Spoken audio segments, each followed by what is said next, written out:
Welcome. So, have you ever wondered what it would be like to just have one more conversation with someone you've lost? Today, we're diving into a really profound application of artificial intelligence. We're doing an explainer on a platform called Sada Saath. It's an AI memorial companion, and its entire goal is to basically recreate the presence of deceased loved ones. The idea is to bring comfort, healing, and a sense of continued connection to people navigating that incredibly difficult journey of loss. It's a fascinating, deeply sensitive use of tech, and we're going to break down exactly how it works.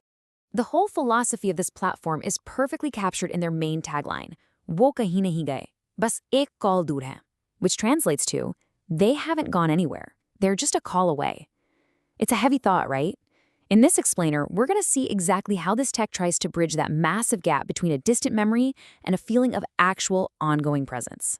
And that brings us to the big, profound question. How can AI gracefully help us process profound grief and loss? Because we're not just talking about data here. We're framing our whole narrative today around this empathy-first user journey. We really have to ask how a machine, literally lines of code, can manage the immense emotional weight of deep family bonds, especially tailored around Indian family values and traditions. All right, Section 1, A Bridge to Memories. Let's look at the core philosophy.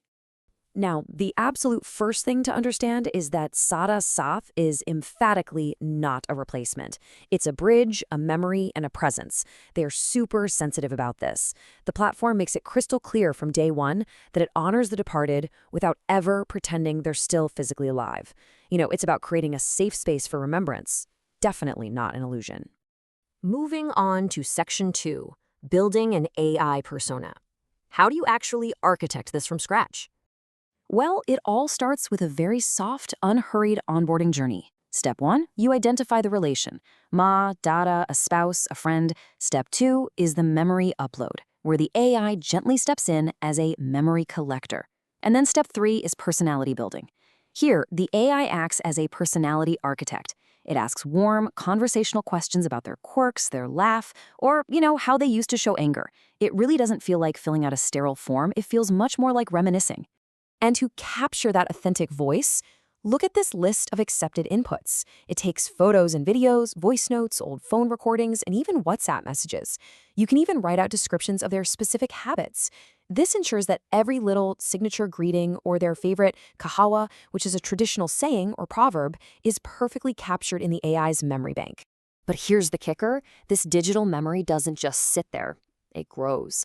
Look at this timeline. Because of what they call the memory growth prompt. In month 1, it gives you basic warmth. By month 3, it learns your life story. Month 6, it's literally predicting your needs. So if you're always talking about a stressful boss or an upcoming promotion, the AI remembers those details and will proactively ask you about them later, exactly like a real family member would. Okay, Section 3, Conversations and Emotional Support. Let's dive into how the conversation engine actually works. The response protocol brilliantly avoids clinical tech jargon. Look at this trigger comparison. If a user is crying or grieving, the instruction is strict. Do not try to fix the sadness.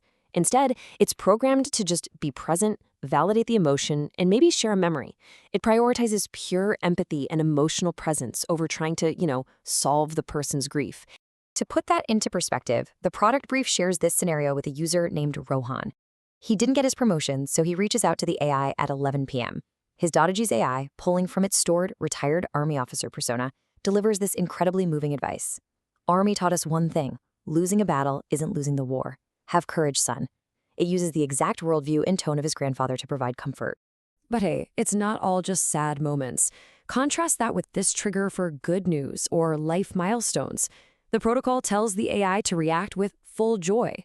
It celebrates exactly as the living person would have, giving signature blessings and even initiating greetings on Diwali or birthdays. It keeps those family traditions alive. Next up, Section 4, Preserving Family Heritage. So the platform goes way beyond just chatting. It acts as a dynamic vault for family history through these special features. You've got letters from the past, story time, recipe memory, and a blessings archive. Because of this oral family history feature, an 8-year-old child, like Arav, who's mentioned in the scenarios, can actually hear a customized bedtime story from a great-grandmother he literally never had the chance to meet. And check out the recipe memory in action. Imagine asking your grandmother's AI for her famous recipe. Acting as Nani, it responds, "First important thing is the lentils must be soaked overnight. No shortcuts allowed for me." It guides you through her exact dal makhani recipe in her exact, slightly scolding but super loving tone. It's amazing. All right, Section 5, Ethics and Reality Anchoring.